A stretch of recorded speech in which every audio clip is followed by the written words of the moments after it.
So, welcome to part 2 of my 2011 movie year midterm report. This time every year I look back on the first 6 months or so of the year and say, what are my top 5 and bottom 5 films of the year? Now, obviously, none of these movies may feature in the end of year report because we don't know what the next few months hold. I've already done my top 5, the movies which have impressed me the most, movies which I've enjoyed the most.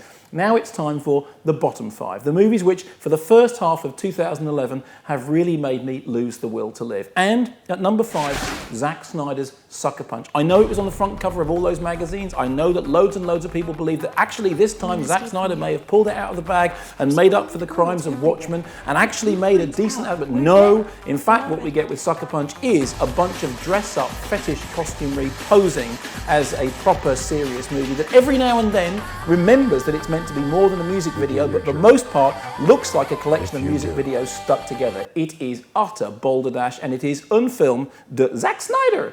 At number 4, now, there are a number of Kevin James movies that could have gone in this year. I mean, just this week that I'm recording this, Zookeeper is out, and what a terrible film that is. But it's not quite as terrible as The Dilemma, which is a film by Ron Howard, who I like very much, but this is one of the films in which he's definitely dropped the ball. It's meant to be a sort of grown-up comedy about marital strife, the central relationship between Kevin James and Vince Vaughn. Vince Vaughn knows that Kevin James' wife is cheating on him. What should he do? That is the dilemma. The dilemma for me is it meant to be a drama? Is it meant to be a comedy? Are we meant to like these people? Are we meant to care about these people? How long have I been here? When's it going to end? Please, can I leave now? At 4, The Dilemma.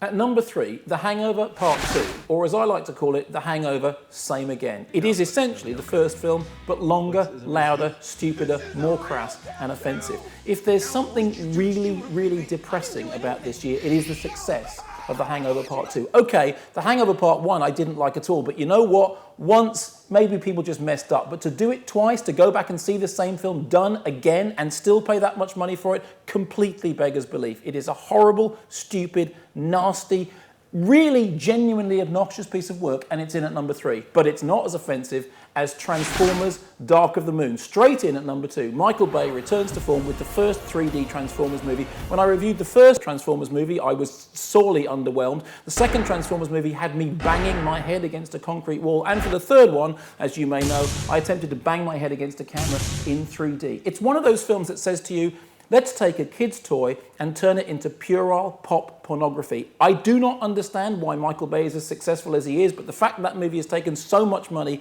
is a genuine indictment of the state of modern multiplex culture. Transformers Dark of the Moon in at number 2.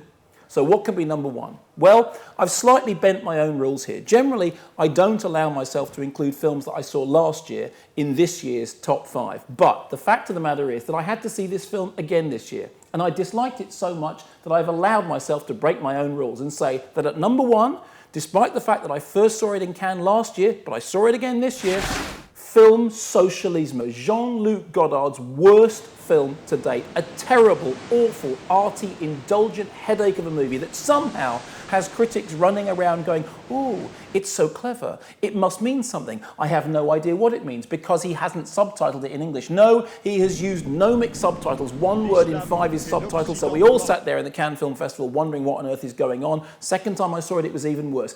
I said at the time, this film is rubbish. This film is terrible. Jean-Luc Godard is just pulling the wool over your eyes. He's laughing at you. If you take this film seriously, the laugh is on you. And many people wrote in, how dare you? Jean-Luc is an artist. Jean-Luc is a filmmaker of repute. You are just a fool. You're not up to the movie. Well, here's an interesting story. A week or so ago, they had a screening of Film Socialism at BAFTA. And I was sitting in the BAFTA foyer, and I saw everyone going in to see Film Socialism. Oh, a lot of chin stroking, very important. Jean-Luc Godard. The most exciting thing for me was during the course of the movie, the steady stream of walkouts. The people leaving the film early going, what was that about? What on earth was all that about? Is he taking the piss? You know what? Yes, he is. And if you fell for it, more fool you.